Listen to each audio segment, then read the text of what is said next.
ஆண்டவரும் இரட்சகருமாகிய இயேசு கிறிஸ்துவின் நாமத்தில் மீண்டும் உங்கள் யாவரையும் நான் வாழ்த்தி வரவேற்கின்றேன். இன்றைய நாளுக்கான வேத தியானமாக அப்போஸ்தலர் 1 அதிகாரம் 8வது வசனம்.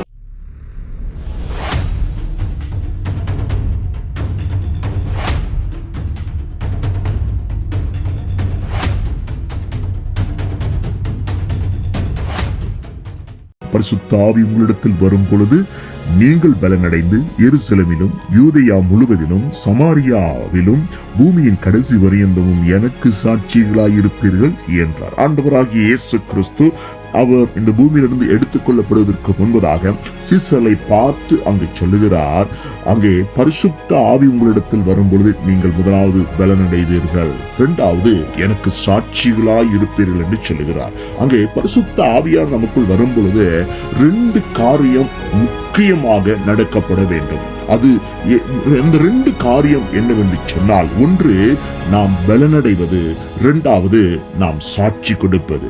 பலன் எங்களுடைய வாழ்க்கையிலே வர ஆரம்பிக்கிறது. நம்முடைய தோல்விகள் மாறும், நம்முடைய பயங்கள் நீங்கும், நம்முடைய சோர்வுகள் நீங்கும், நம்முடைய தயக்கம், இந்த பூமியில இருக்கிற சவால்கள், சூழ்நிலைகள், பிரச்சனைகளை பார்த்து இருக்கக்கூடிய அந்த பயம், கலக்கம் நம்மை விட்டு நீங்கி நமக்குள் ஒரு பலன் வர ஆரம்பிக்கிறது. இரண்டாவது, நாம் பிறந்த இடத்துல, வளர்ந்த இடத்துல, நம்மை அறியாத எல்லா மனுஷருக்கும் மத்தியிலும் நாங்கள் சாட்சிகளாயிருக்க கர்த்தர் நம்மை மாற்றுவாராம். ஆமென், ஹல்லேலூயா. நீங்கள் பிறந்து வளர்ந்த இடத்துக்கு மாத்திரமல்ல, உங்கள் அருகில் இருக்கிற மற்ற கிராமங்களுக்கும் மற்ற பிரதேசங்களுக்கும் வேதம் சொல்லுகிறது, பூமியின் கடைசி பரியந்தம், முடிவு பரியந்தம் எனக்கு சாட்சிகளாயிருப்பீர்கள். உலகம் முழுவதற்கும் அங்கே ஒரு கிறிஸ்தவன் எப்படி சாட்சியாயிருக்க முடியும் என்று சொன்னால், அவனுக்குள் பரிசுத்த ஆவியானவர் வரும் பொழுது, பரிசுத்த ஆவியினாலே நடத்தப்படும் பொழுது, பரிசுத்த ஆவியின் பலத்தினால் பலனடைந்த ஒரு மனுஷனால் மாத்திரமே முழு உலகத்துக்கும் ஒரு ஆசீர்வாதமான பாத்திரமாக, அங்கே சாட்சி கொடுக்கிறவனாக,